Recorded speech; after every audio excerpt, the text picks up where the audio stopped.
Okay, so we're going to go over some more holiday traditions. It kind of goes along with our last lesson. The first is the turkey. It was first introduced in Britain over 500 years ago. It was a rather large entree, so that's part of the reason that people used it, just because it fed so many people at large feasts like that. And it was also considered a luxury until about the last 60 years or so. Number 2 is the mistletoe. It was thought to bring good luck and keep evil away, and it was also the sign of love in Norse mythology. And that has kind of stuck around. A lot of people still do that today. Caroling. It first started in Europe. Carols used to be sung during all seasons, but Christmas season has stuck.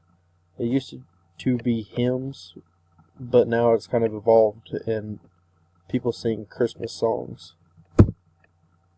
Mince pies. They used to represent wealth and the United Kingdom.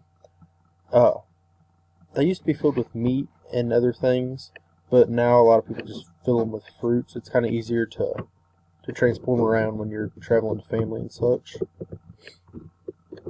Many are made with fancy designs on top today as well.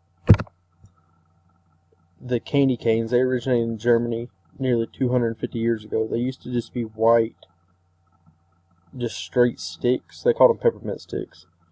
And the flavored stripes were added in the early 1900s. The Keller machine was invented around 1950, and that's what helped curve the candy canes.